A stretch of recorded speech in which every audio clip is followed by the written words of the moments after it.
Good morning, ladies and gentlemen. I'm Tom Campbell. I'm the director of the Fine Art Museums, and it's a pleasure to welcome you here today for the opening of our exhibition, Japanese Prints in Transition, from the Floating World to the Modern World. It's also my pleasure to introduce today's program. Very shortly, we will hear from Professor Kirk Kanesaka about Kabuki's influence on popular culture.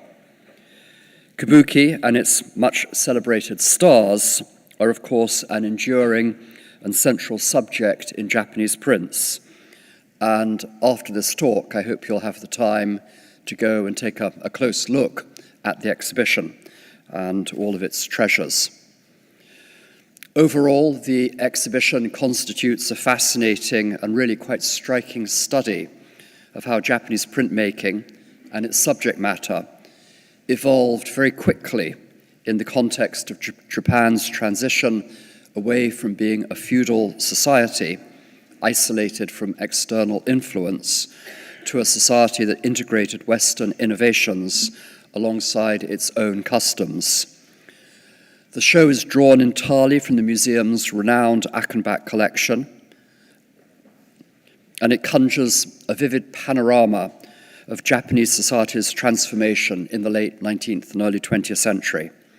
And really, it goes from the well-known, renowned practitioners such as Utamaro, Hokusai, and Hiroshiga, to Meiji-era prints with all the modern world. Think sort of steam trains, hot air balloons, and the Japanese emperor in Victorian dress. Very often our exhibitions in the Rosencrantz Gallery are made up entirely of loans from other museums around the world. So it's really nice when we can dig into our own collections. And our collection of Japanese prints is especially strong. We have about 3,000 Japanese prints dating back to early supporters of the museum after the foundation of the Legion of Honor in 1924. And as some of you will be aware, we're actually going to be celebrating the centenary of the Legion this November. So there'll be more announcements about that in the course of the summer and early fall. As you can imagine, an exhibition like Japanese Prints in Transition requires extraordinary support. We've had many donors to the show who are listed at the entrance to the exhibition. But I'd also today like to thank the education and AV teams, who you just saw running around trying to fix a technical hitch, for all the work they've undertaken in setting up this morning's program. The exhibition was conceptualized by Karin Breuer, the former curator in charge of the Achenbach, and further organized by former Achenbach assistant curator Sarah McKay, and I thank them both for their significant contributions to this project. More recently, it was taken up by Lauren Palmer, the exhibition's coordinating curator, and Lauren has really kind of steered this exhibition that's been years in the making to its final and very beautiful conclusion, along with our design and other museum exhibition teams. Lauren Palmer, PhD, is Associate Curator of American Art at the Fine Art Museums of San Francisco, where she has most recently served as coordinating curator for our presentations of Ansel Adams and Alice Neal. She's the author of a number of works, including the Bouquets of Art, a flower dictionary from the Fine Art Museums of San Francisco, which came out in 22, and the forthcoming catalogue, American Beauty, the OSHA collection of American art, which will be coming out later this spring. So with that, I'm going to hand over to Lauren to introduce our speaker. Thank you.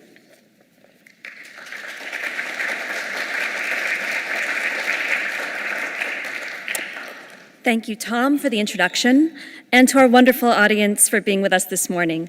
I loved seeing you all in line, and I think a lot of people have dressed to theme today. So I saw how beautifully you're adorned in Japanese textiles and great wave t-shirts. Thank you for bringing your spirit today.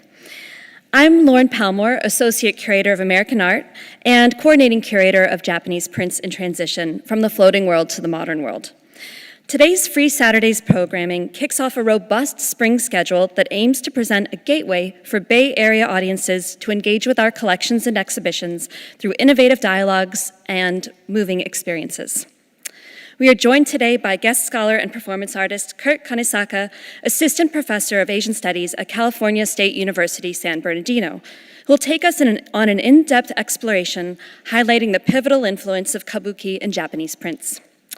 Kanesaka, also known as Nakamura Gankyō, focuses on the intersection of early modern popular fiction and performing arts. Additionally, Kanesaka explores topics related to fan culture, popular culture, and anime. Born and raised in Southern California, Kanesaka started his Japanese classical dance training at the age of 3. As a young performer, he traveled throughout the United States and became the first non-Japanese citizen to be accepted into the professional ranks of Kabuki. As a professional Kabuki actor, Kanesaka has performed in all of the major Kabuki theaters throughout Japan and has traveled internationally to England, China, Korea, India, and throughout the United States. While working in both television and film, his recent film credits include the Netflix film Kate. He was also awarded his PhD in Japanese literature from UCLA in the Department of Asian Languages and Cultures. Please join me in welcoming Kirk Kanesaka.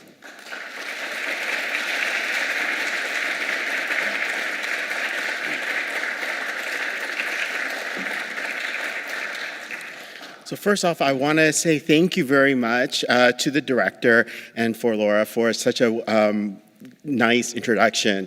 And I really want to thank the Museum of Fine Arts for giving me this opportunity to share with you some of my passions, which is on Kabuki, as well as performing here today. So I really want to also thank Maria and all the staff behind the scenes, the AV technician and the lighting technicians that had to kind of deal with me and all my demands. So I really thank them for this. Lastly, I want to thank each and every one of you for attending today's lecture, as well as those who are joining us online. And I also want to, promote that we are performing here in the courtyard at 12:30. So 2 of my students are dancing outside, as well as there's going to be a Kabuki performance here again at 2 p.m. So with that said then, one of the things I wanted to talk about is this notion of kind of Kabuki. And when we think about Kabuki, we think of Kabuki as being this traditional theater that really hasn't, reprised its repertory. But really, Kabuki was meant to be a contemporary theater. It was supposed to represent the popular culture at that particular time and highlighting those certain trends. And that's one of the things I wanted to talk about today. So Kabuki, if we were to think about it in Western terms, is going to be sort of like Shakespearean theater mixed with ballet, mixed with opera. So Kabuki actors, we have to sing, we have to dance, and of course, we have to act.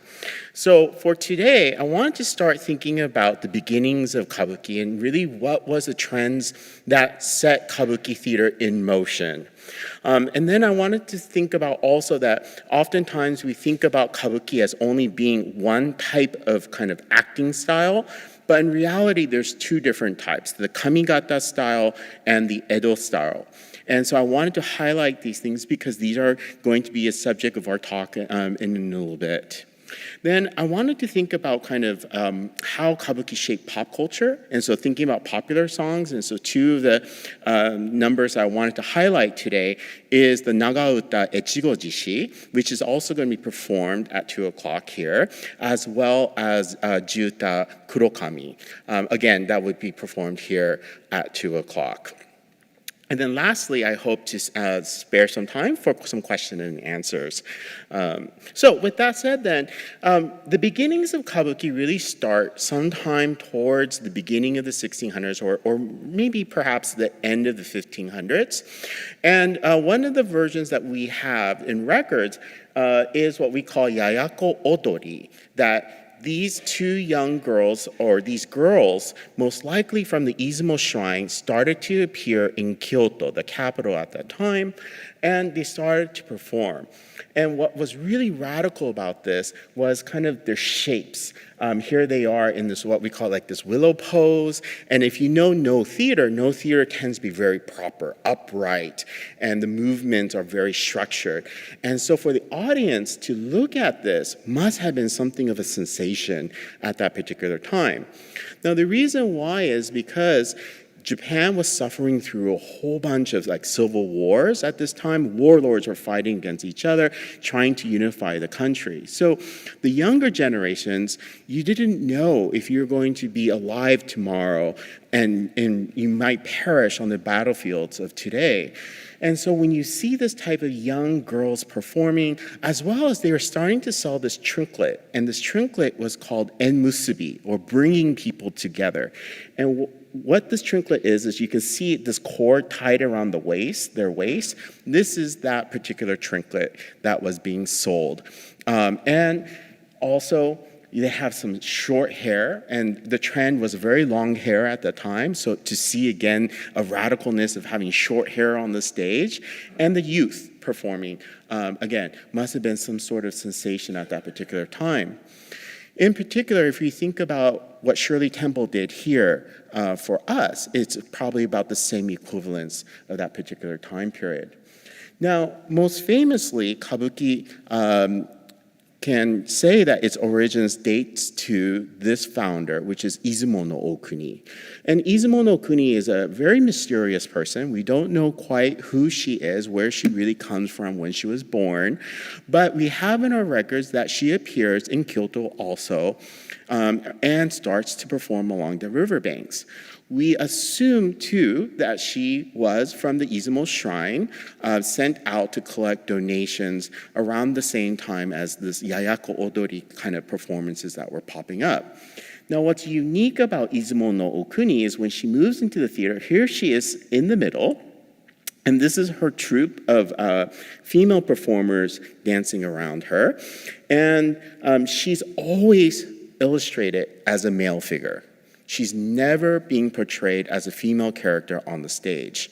And some of the kind of backstories that she was performing was that she was a samurai, a warrior who's going to the pleasure quarters, and the courtesan is sitting here on this lower stage left, and that is always portrayed by a male who is dressed as the courtesan. So there's a little bit of kind of cross-dressing and cross-representation of genders here on the stage. She was also very famous for Nembutsu Odori, and this type of dancing is a part of the Buddhist chanting, that you can have this bell or clank kind of around your neck, and then you start hitting it, and you go into this sort of frenzy. So again, comparing this to the No theater and the No dramas, which tend to be very slow in some aspects, this again was incorporating these highly rhythmic performances that was captivating the audiences at this particular time. Now, from here, of course, women were banned from performing on the stage. As Izumo no Okuni's performance became more and more popular, other female troupes started to copy her, and this led to prostitution. And so the newly established Tokugawa shogunate, the military government at that time, goes, oh, no, we can't have this. So they banned women from performing on the stage. However, Kabuki started to become quite popular, so young males started to perform on the stage. This too, the Tokugawa government bans, and so finally only males who have come to age, meaning that they've shaven their forelocks, were allowed to perform on the stage. And so at this time then, we're going to see the emergence of really Kabuki as we see it in the present day. This mixture now, this shift from dancing more and with an emphasis on acting. And we have two great traditions that are going to be coming up. One is the kamigata tradition here. And if you can read the kanji means the upper way. And that is because the kamigata actors, which are representing the regions of Kyoto and Osaka, believes that their style is better than the Edo style. And if we can kind of also think about it here in the United States, of course, the East Coast was already established as they were establishing and opening up the West. It was kind of the wild, wild West. And so it was about the same kind of idea. For the Kamigata, of course, was a center, it was a capital.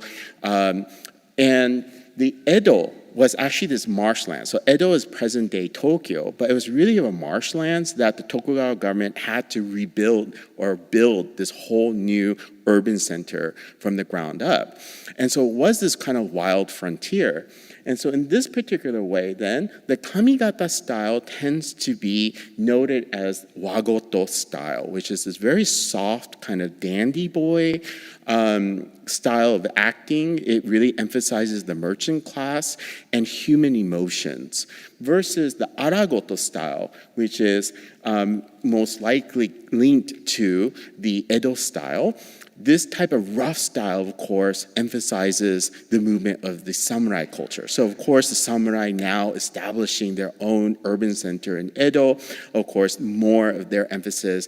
And what they like to watch on the stage is going to be this kind of heroes, right? Superheroes like, what we have today in our own comic culture. And so we have these two great styles, these two great wheels that propels Kabuki forward. In addition, when women were banned, women roles are still needed to be performed on the stage. And so now we're going to see the rise of onagata, or female impersonators. These female impersonators, or onagata actors, are, by right though, almost like second-tier actors. Women roles were not lead roles at this time. It's only the tachiyaku, or the male roles, that were considered to be the leaders or the lead roles. But as the fame of these onagata actors started to really take off, they wanted to start highlighting themselves. And so then they turned back to dances, kabuki, what we now consider to be kabuki dances. And one of the great female impersonators is Segawa Kikunojo I. I'm using prints from Segawa Kikunojo III, but really it's Segawa Kikunojo I. And what he does is he transforms no dramas into this new kabuki style that's highly rhythmic. And so he starts off by converting what we call shakyo-mono, or the stone bridge. We kind of tend to think about the lion dances of the kabuki theater with the huge white manes and the red manes. That is the start from actually Segawa Kikunojo I. And then he also transformed another great legend, which is the legend at Dojoji Temple, which is the serpent that attacks Dojoji Temple. So this is also from illustration into text, into the No theater, and then finally it gets adapted into the Kabuki theater. But these onagatas were also trendsetters of the days. They established the fashion trends. So in this particular print, we see Segawa Kikunojo III posing as the maiden at Dojoji Temple. But one of the things that's very interesting is this huge sleeves. And we call this oguchi furisode, which is the big swinging sleeves. What we suspect is this was actually invented by the kabuki actors for onagata. And the reason why is because our bodies are men, and so in order to hide that kind of the body, that large kind of body elements, they created this costume that then the sleeves can be utilized to create the illusion that the body is slimmer, more feminine in nature. Now the female fans go, oh my God, this is fantastic, right? And so we see this trend then take off among the women who were coming to watch kabuki at that time.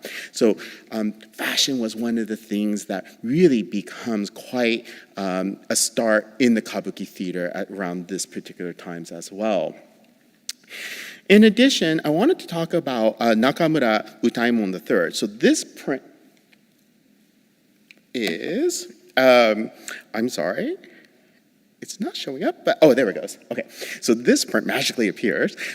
This print is actually on the exhibit in the gallery. I kind of swiped it from the catalog, but I didn't want to incorporate too many of the Kabuki prints. They're fantastic, but I wanted to highlight Nakamura Utaemon III because Nakamura Utaemon III is a kamigata actor who goes from Osaka. So he was born in Osaka, and he travels up to Edo to start performing.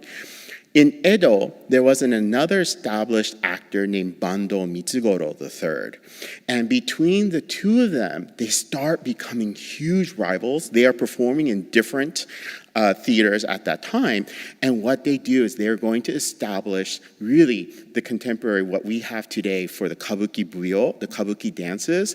They are the ones that are going to be establishing the majority of that repertory that we have today.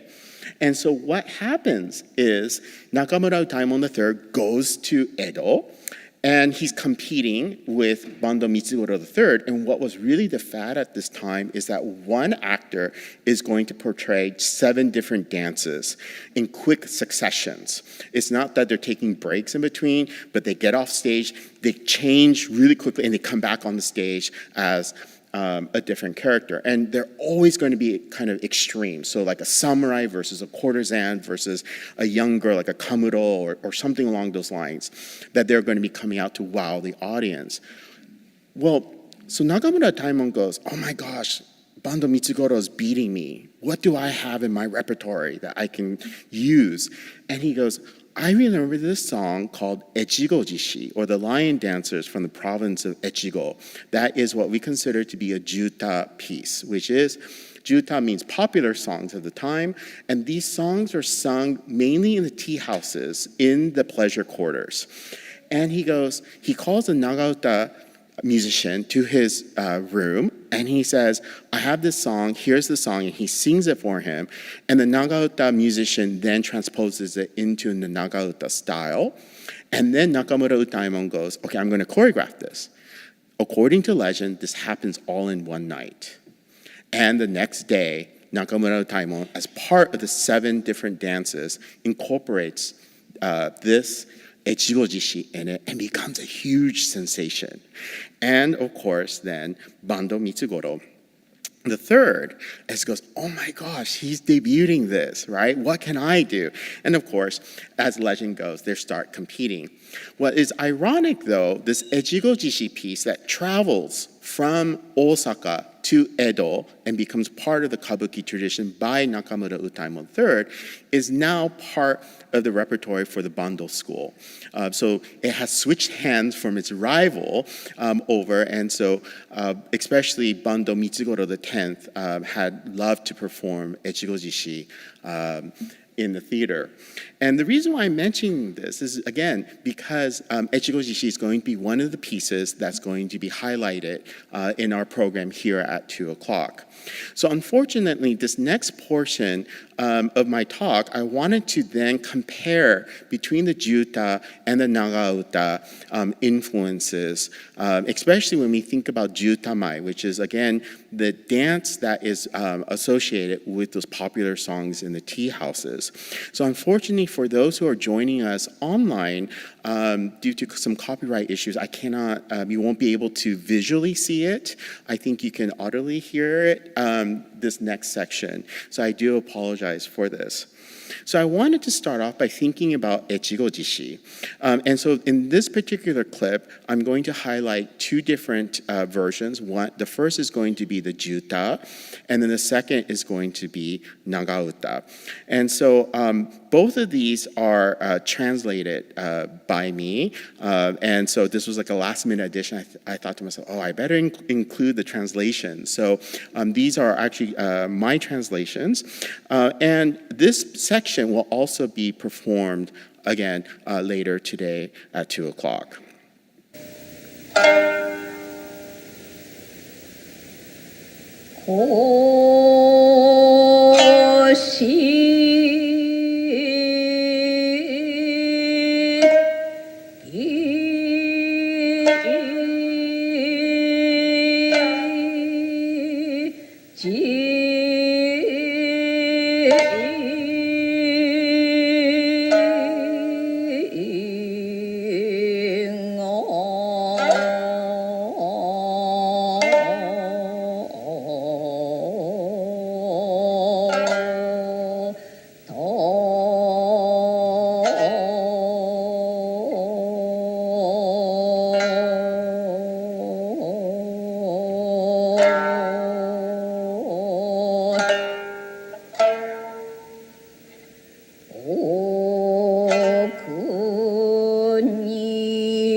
So here, the first piece is, of course, the Jutao piece.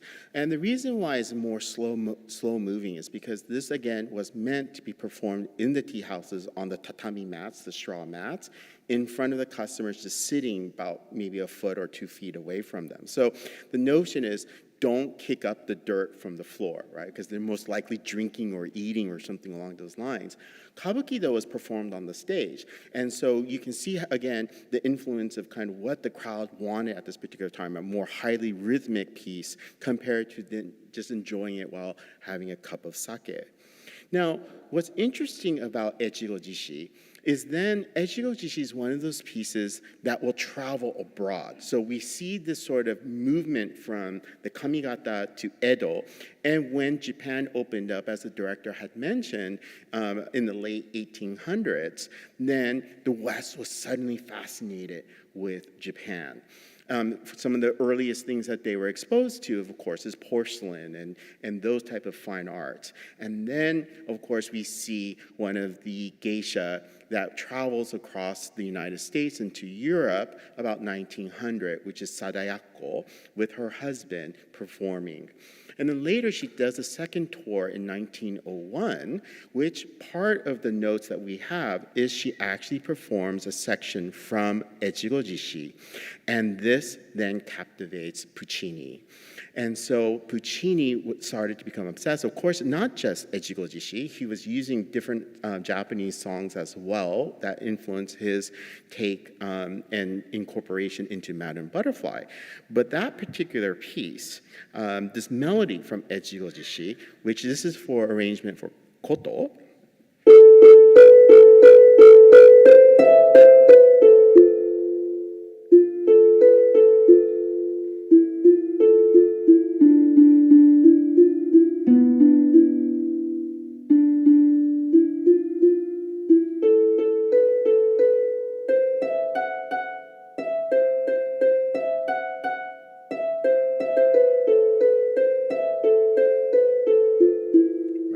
so maybe if you were a Puccini fan, you might have recognized this, right? This is usually used for the entrances of Cho-Cho-san.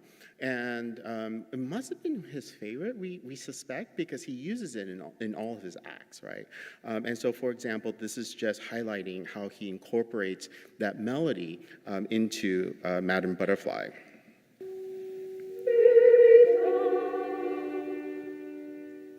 Nessuno si confessa mai nato in povertà, non c'è vagabondo che a sentirlo non sia. Di gran prosapia e pur con opera ricchezza, il torne rovescia, le querce più robuste.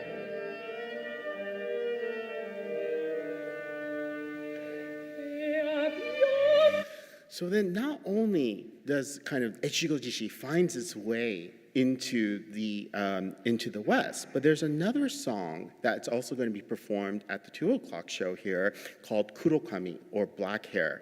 Now, interesting with this, we had an example of Echigo Jishi going from Osaka to Edo. Kurokami actually goes the opposite way. It goes from Edo into Osaka, and Osaka then transforms it from the Nagauta style into the Juta style, which becomes very, very popular. This is just a modern, contemporary rendition of this particular scene. It actually originates from this particular Kabuki play that is really about Minamoto Yoritomo. And so this is going back before the Genpei War, that a civil war that takes place between the Minamoto clan and also the Taira clan from 1180 to 1185. And so Minamoto Yoritomo has been exiled to Kamakura, where he wants to regain the strength and topple the Heike clan. And he has a lover here called Tatsuhime. And Tatsuhime realizes that she doesn't have the military backing that Yoritomo needs in order to go wage this war. So she tells him, I understand, I will give you up as my lover, and please pursue Hojo Masako. And so he does. And that night that they are together, Hojo Masako and Minamoto Yoritomo, here we have his ex-lover, Tatsuhime, deciding to comb her hair. And as she combs her hair, she starts developing these emotions of resentment and jealousy of being this kind of jolted lover. For the sake of time, I'm going to go ahead and skip this sort of demonstration here on this, but I wanted to then think about, well, how does this sort of influences into our own contemporary times? Again, Kurokami was one of those pieces that traveled to Europe, and it found its way most likely being utilized in some shape or form in an opera before Puccini's Madame Butterfly, which was Madame Chrysanthemum. And we can see the melody of kind of how Kurokami is working and influencing in that particular opera. But in our contemporary times, if you're one of your favorite shows on Netflix is the Makanai, Cooking for a Geisha House, this is actually one of the dances that's featured in, I believe, episode 5 called Choices. Now, what Koreeda Hirokazu does, who's the director for the first 2 episodes, and then his production team then takes over the other episodes, what is really fascinating about this is the fact that he actually utilizes Inoue Yachio, who is the headmaster for the Inoue School of Kyomai, of Kyoto style of dancing. And usually that dancing is what we will think about with associated with the geisha and the maiko or the Gion district. And so in the Makanai, they're showing this particular segment from Kurokami that's being performed by one of the protagonists as she's saying goodbye to her lover who's now going to take, he's transferred from Kyoto to Tokyo. And so she wanted to say goodbye by performing a highlight or a piece from this Kurokami.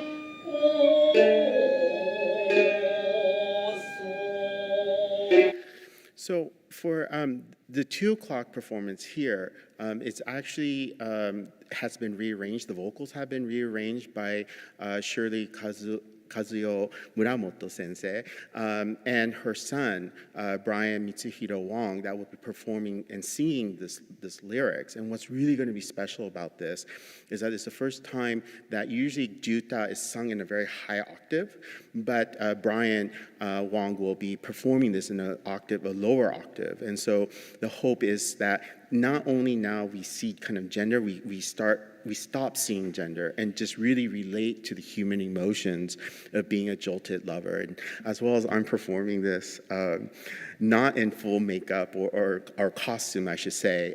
So again, that is going to be hopefully a great experience. It'll be the first time that Kurokami is performed by a male and a male vocal here in the United States.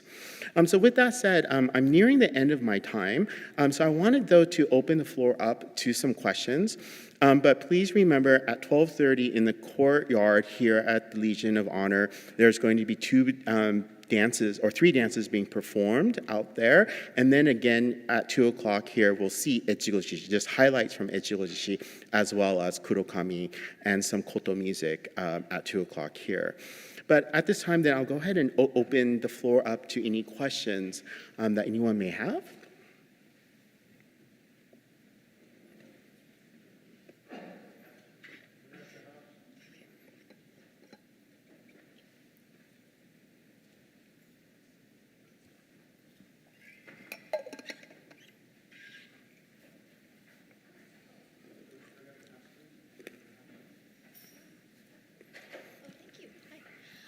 I know that there was a time when women were then banned from the Kabuki stage.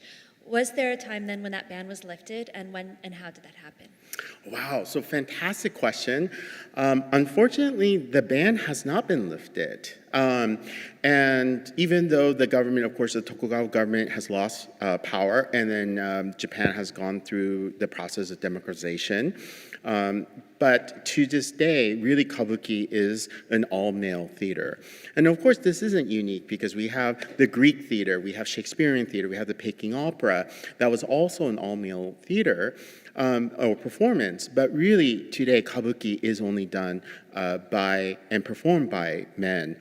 And it's really kind of interesting because one of the anklets that was presented was, do you want to see women on the stage? And majority actually of women responded saying, no, we don't, because it will break the illusion that an all-male cast is presenting on the stage. Yeah, it's a great question. Just wondering, the first video that you showed, what year was that recorded? I'm sorry, I couldn't hear the Sorry, question. the video that you first showed, do you recall the year that was recorded? I was just, wondering what period that was. If was it the late 60s or, because it was in color. This video. one. This video, let's see, the performers is not 60s. This is Yamamura Rakusho and then Nakamura Tomijuro. Both have already passed away. I can't recall off the top of my head, but I think it's from the 80s.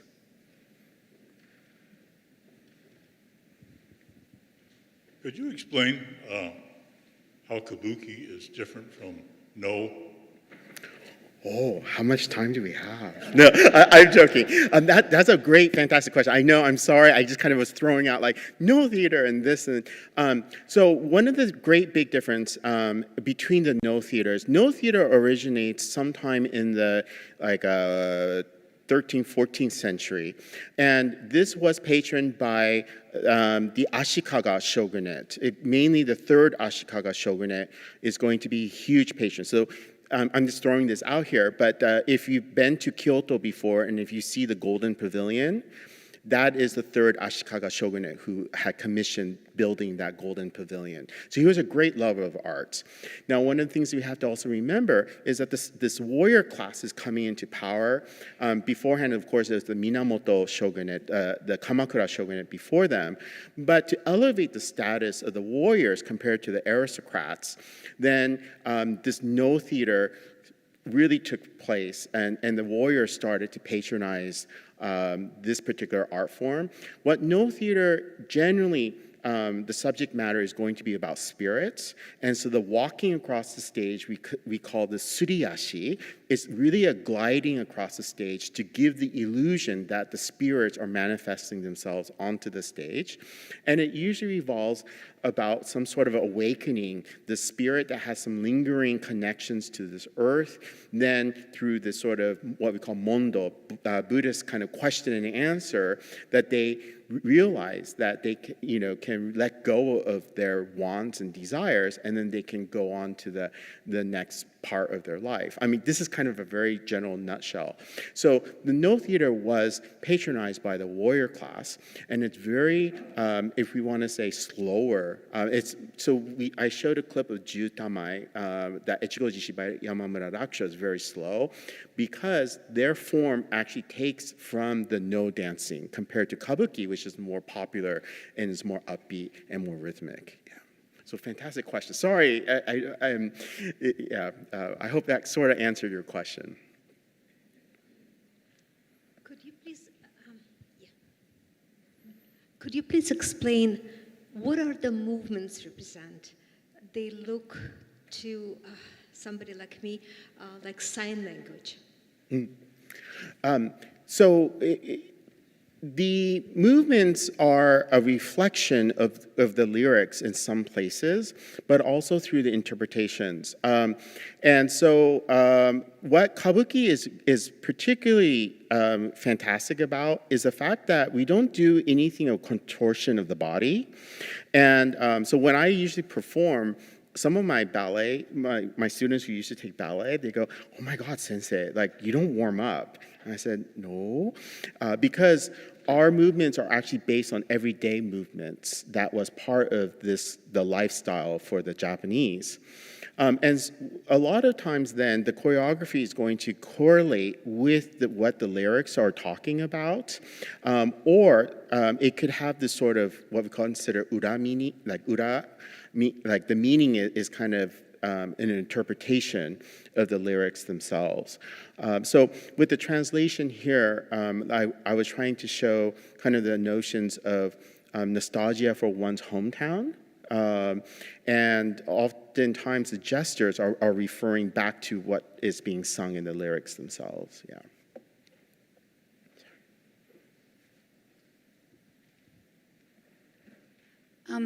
How popular is Kabuki in Japan today, and who goes to see it? Ooh, so this is a fantastic question. So kabuki, it's usually trends that are happening. So between the three theaters, so like a no, bunraku, and kabuki, there's usually trends that are going up and down. Sometimes fans are going to be more attracted to this particular style of theater than another. And that really depends, I think, on the actors themselves. For kabuki, though, it still remains a very popular theater that really attracts a huge crowd.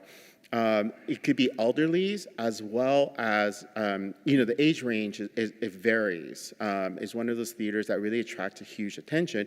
Especially recently, kabuki has been exploring in new types of kabuki that incorporates manga. So the very first manga adaptation is going to be One Piece. And then you had Naruto. And then recently, they are also doing a kabuki production on like video games, like Final Fantasy 10, I believe it is, as well as, for example, other cultures' epic kind of narratives. The Mahabharata, which is an Indian narrative, was also recreated as a kabuki in the kabuki style. So it really then starts speaking to a larger audience, especially now that the mindset of kabuki is no longer this traditional art form, but it's something that's supposed to be alive and speaking in our contemporary times. Good question.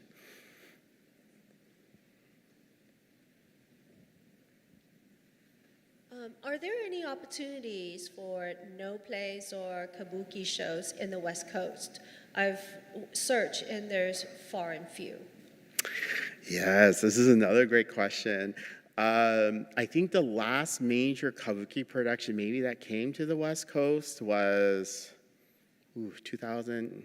It was at Berkeley, 2006, 5, around there.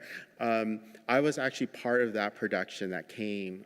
We toured from Seattle to Berkeley and then down in Cerritos. We ended up in Cerritos. The issue is that it costs tremendous amounts of money. We're talking about moving about a production staff of about 80 people from Japan, including the props, costumes, wigs, everything has to be shipped. So that tends to be one of the factors of the cost factors that are limiting the type of performances that are being performed here in the United States or overseas.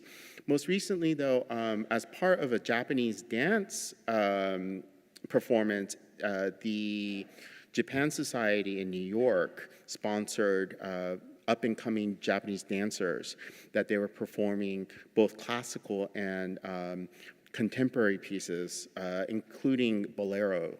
Was one of the Japanese dances that was highlighted in that. And that went on tour, I think, towards from New York down to Virginia and then Philadelphia and then Houston. So there are some pockets here and there, but it's very, very rare to have that full production because of the cost factors. Hi, I was wondering about young people coming to Kabuki now, and if there's like a specific conservatory in Japan or like a few conservatories, and kind of what attracts young people to it and sort of what the popularity is, because you were talking quite a bit about how it's based on the pop culture. Yeah, so this is a great question. I think with this addition to One Piece, and of course, not just the manga, but also they incorporated things like anime into it. So Miki was also one of the shows. She's like an anime singer, I think. I'm sorry. But they did a collaboration where there's an anime, she sings and dances along with a live kabuki actor on the stage. That's usually done by Nakamura Shido.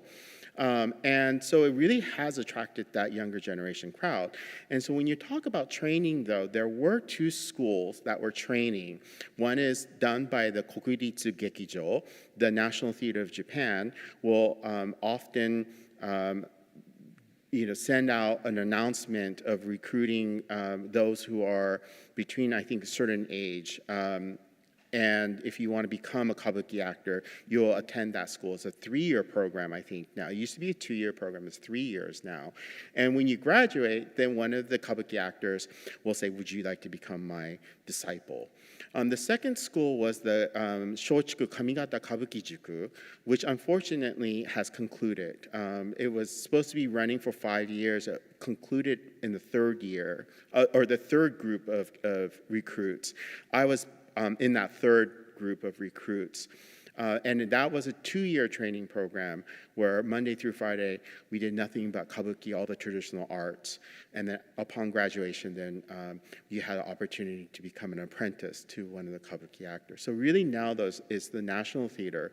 Unfortunately, National Theater will not accept anyone that is not Japanese national into their training program. So they have kind of closed it to the outside world in that sense. But we do see students, or we do see this younger group that are interested because of the contemporary pieces going to become and attending that training school at the Kokuritsu Gekijo. It might be, so it is close to 12 o'clock, so I will go ahead and end it here, but I highly encourage you to go ahead and please attend the 12:30 performance out in the courtyard, and then afterwards, please come back to this theater at 2 o'clock to also watch the Kabuki performance of Echigo Jishi, as well as Kurokami and some musical pieces on the Koton Shakuhachi. That will be at 2 o'clock here. So once again, I thank you very much for those who are also joining us on the live stream, but I also thank each and every one of you for attending this talk today, and I hope to see you here at 2 o'clock. So thank you very much, and go ahead and please exit. All right. Wow. Wow. Thank you so much, Kirk. Thank you. After this program, as Kirk mentioned, we invite you to experience live Kabuki performances curated by Professor Kanesaka and some of his former students, and one will take place at 12:30 in the Court of Honor, or you can come back here to this theater at 2 o'clock p.m. These are 2 unique, rare, special opportunities to see this art form, which we hope you don't miss. I want to thank you again for all of your generosity, Kirk, and for your kindness in putting together this incredible day for us and enriching all of our lives with exposure to Kabuki here in San Francisco. For more information on upcoming programs for Japanese Prints in Transition, please visit our events calendar online. Thank you.